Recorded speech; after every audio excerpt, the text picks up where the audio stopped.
If you are a woman that is dealing with any sort of confusion or mixed feelings when it comes to a relationship, in particular with a man, then this is for you.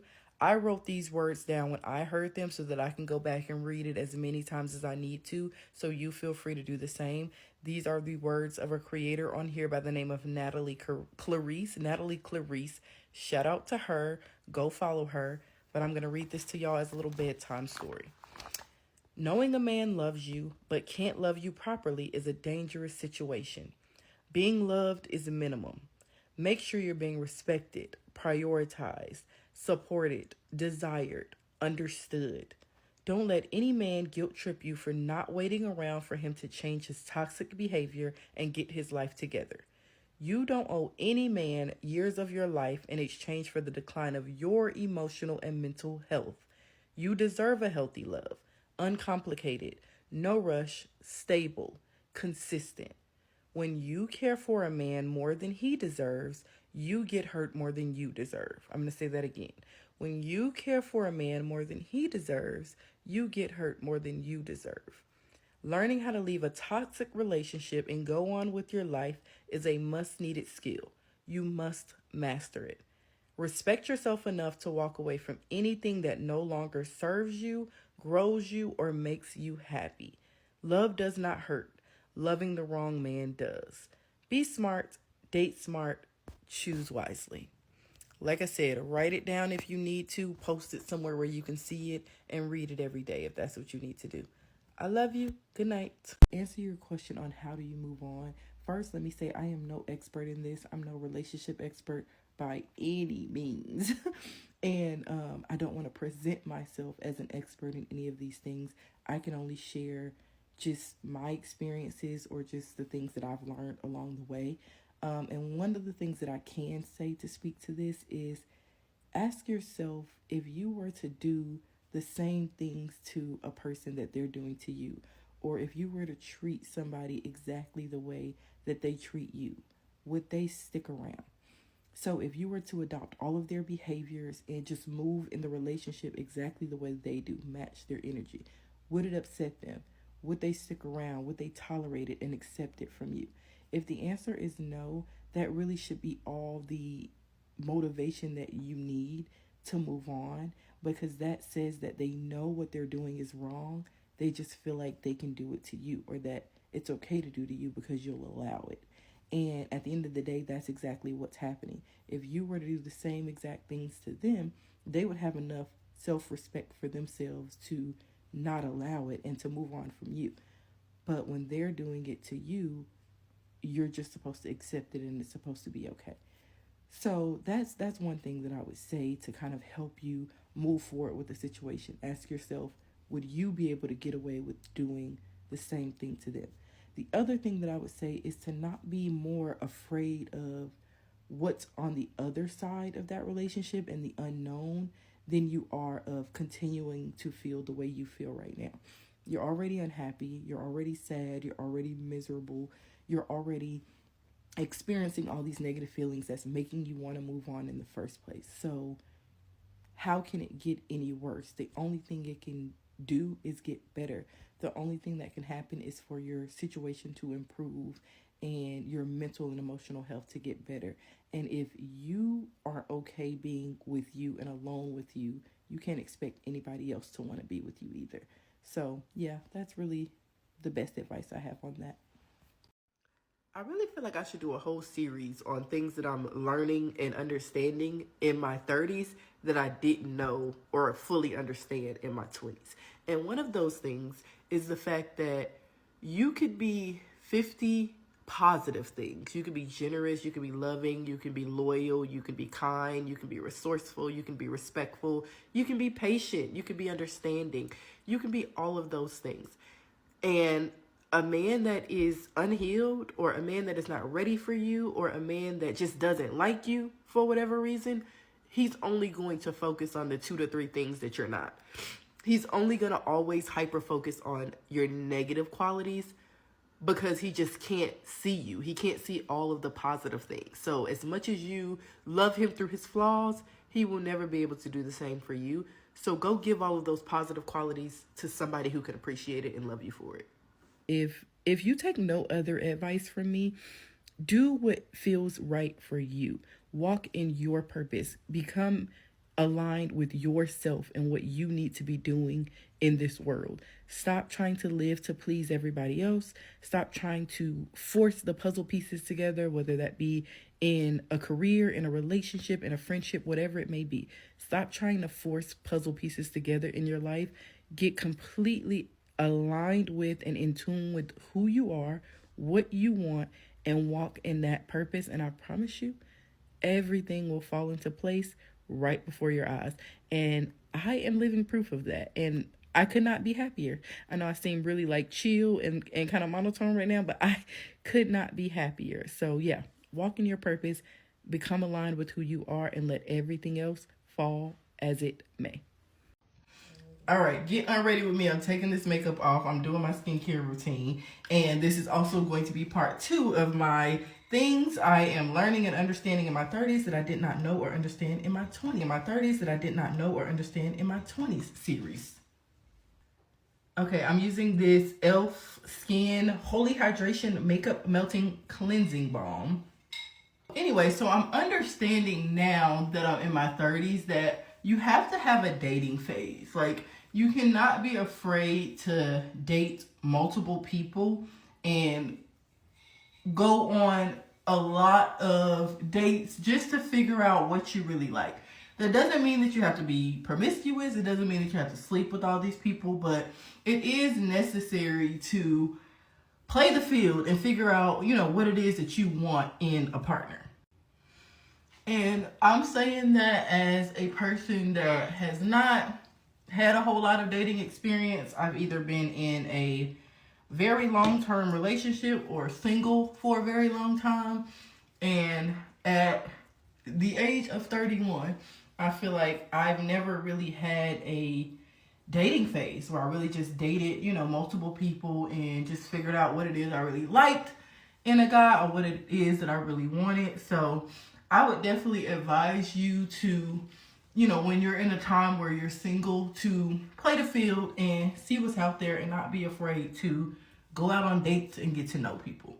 Equate it to basically like a career. You can have all the experience or you can have all of the education and certificates in the world, but nothing tops experience, nothing beats experience. And I think the same is true for dating. I think the more experience you have, the better you can and easier you can kind of weed out the red flags and identify them and just know kind of immediately off top what's not going to work for you and what will work for you when you just have more experience to draw from.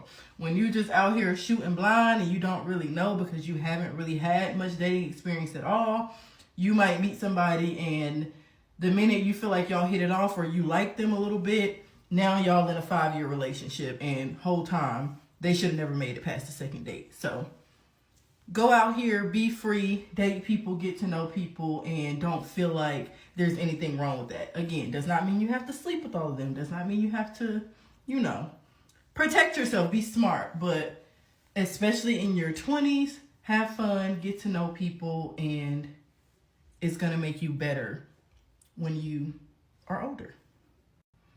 Okay, that's it. Don't say I ain't never tell nothing. Bye. Hey y'all, happy Sunday. So this is going to be part 3, I think, of things that I am learning in my 30s that I wish I knew or understood better in my 20s. And one of those things is that you cannot argue or defend yourself against somebody else's perception of you.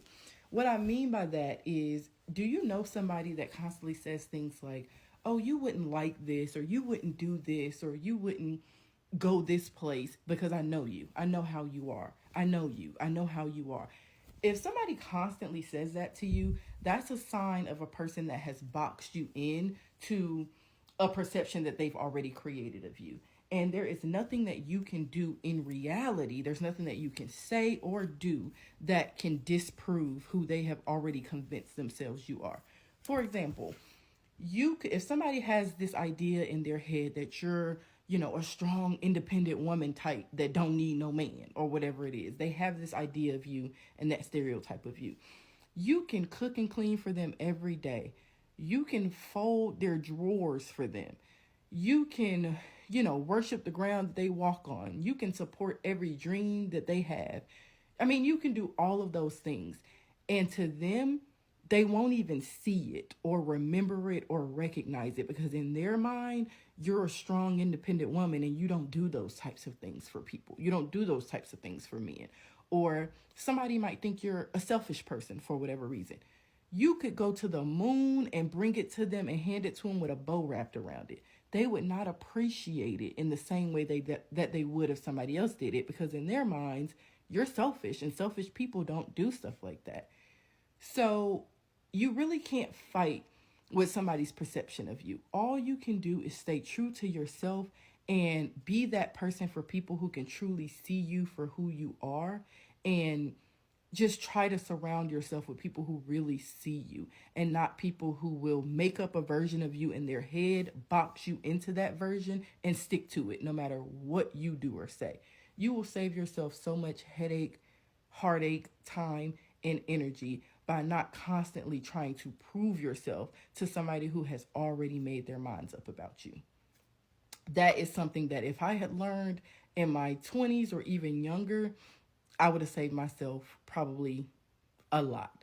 But yeah, that's why I'm sharing it with y'all, so you don't do the same thing that I did. Okay, so I want to talk to the mothers real quick. And I'm cleaning my son's room and he's taking a bath, so you might hear him screaming in the background. But he's fine, he's just loud. So I want to talk to the mothers really quick, specifically single mothers. You owe it to yourself to be the best possible version of yourself, not only for your kids, but for you. You owe it to yourself to be delusional and shoot for whatever it is that you want to do. And regardless of how your circumstances turned out, or regardless of what your motherhood journey looks like, you owe it to yourself to make the best out of it.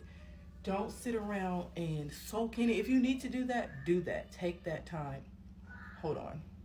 Sorry about that. Y'all know how it is.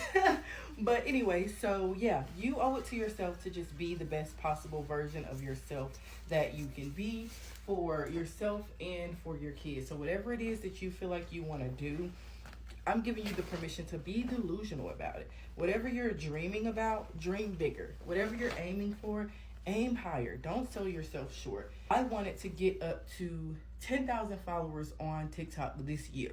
That was my goal for the year. I'm at 6,000 followers right now, and I just got that like in the last 5 days. When I made that goal, I literally had 400 followers. Delusional. Like, where are you going to get these 10,000 followers from this year? I already got 6,000, and now I'm being even more delusional because I'm like, I sold myself way too short. I want 100,000 followers this year.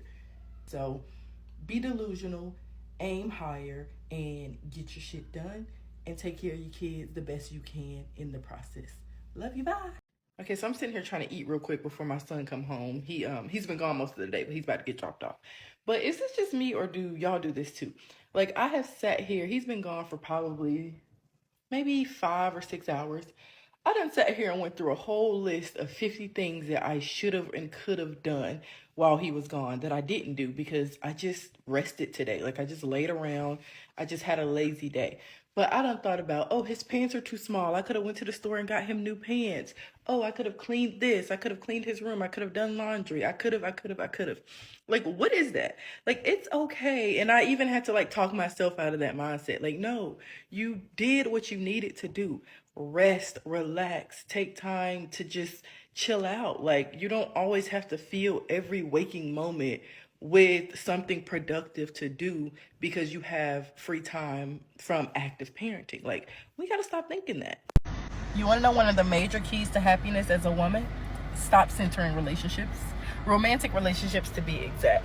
Stop centering and prioritizing your romantic relationships. Prioritize the relationships that you have with your friends, your family, your platonic relationships. Make that your priority. If you were living your wildest dreams, if you were doing everything in the world that you would like to do, what would your life look like? Start working towards that. Start living your life in that way. I promise you, you will be a happier, more fulfilled, and whole person when you stop being so desperate to attract a man into your life and to be in a relationship. And when you do that, I promise you, the quality man that you deserve, that you need in your life, he will find you, and you will be ready for him. You will be ready to receive him, and you will be able to keep him. But when you're so focused on finding that relationship and finding a man, you deal with a lot of stuff that you would not normally deal with. You accept a lot of bullshit that you know you should not accept because you are centering and prioritizing a romantic relationship. Prioritize you, prioritize your goals and your dreams, prioritize your platonic relationships so that you can still have healthy and fulfilling relationships with people outside of the romantic sense. And I promise you, when that time comes, it'll be that much more fruitful and fulfilling for you. But first, you got to be whole with you. You got to be happy with you. I say all the time, if you don't want to be with you, why should anybody else? Okay? So again, want to know the key to happiness as a woman? Stop centering romantic relationships. Live your life, baby girl, your best one. And that man that should be in your life and can add to it and make sure he fills your cup overflowing because it's already full. That's it. I'm in the middle of doing my morning skincare routine and something told me to come on here and share this message. So if you see it, it's meant for you to see. Stop creating a narrative in your head and making yourself sad for no reason about something that isn't even true. Like, it's okay to be sad and to grieve what you thought, something would be that, it just isn't.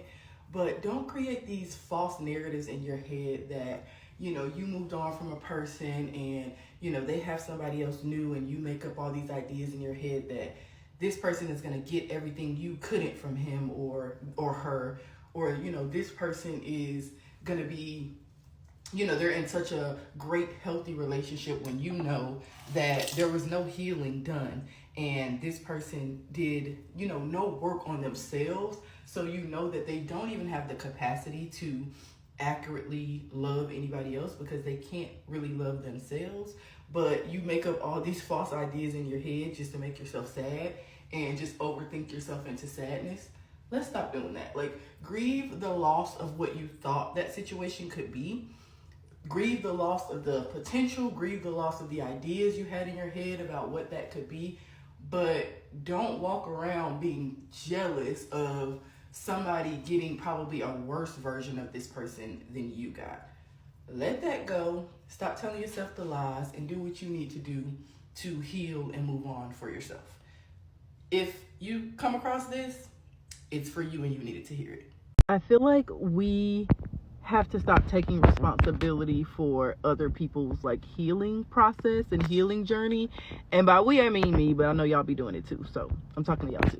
But I feel like when people are close to us, whether it's our parents or our partners, our spouses, our exes, even the mothers and fathers of our children, our friends, whoever, when we have a close personal relationship with somebody, it's hard to sit back and watch them kind of participate in self-sabotaging behaviors that are going to end up just putting them in a worse position than they're already in. And we know that if they heal, it will directly impact us, and if they don't heal, it will directly impact us. And so we kind of take on this responsibility to get them to a place of healing. And the only thing that's going to do is put you in the same position that they are in the same mental space. And it's going to hold you back from healing yourself, because that's the only thing that you can control is you and what you do and how you move in the world. But while it's valid to want the people close to you that you love, whether they are a part of your life or whether you've had to kind of distance yourself from them, it's still very valid to want them to heal and be better and do better. But you have to want that from a distance, and you can't want it more than they want it, and you can't make it your responsibility to get them there. Trust me when I tell you, let it go and let them go on whatever journey that they want to go on, because at the end of the day, they're going to have to come to a place where they have nothing or no one else, and they have no choice but to heal and to stop the destructive behaviors or continue them and destroy themselves. Either way, not your problem, not your responsibility. Let it ride. Hey, listen to me. If nobody else is giving you the permission, I'm giving you the permission right now to forgive yourself for what you didn't know when you didn't know it. Forgive yourself for any mistakes that you made. Forgive yourself for believing that people will treat you how you treat them. Forgive yourself for having a good heart and having good intentions and assuming that everybody else has good intentions with you. That makes you human. That makes you a good person. And it's okay to heal and grow and learn, but it's not okay to beat yourself up for not knowing what you did not know. Take accountability for the mistakes that you made. Take accountability for the red flags you ignored, but forgive yourself for simply being a good person and assuming that the other people that were in your life were also going to be the same to you.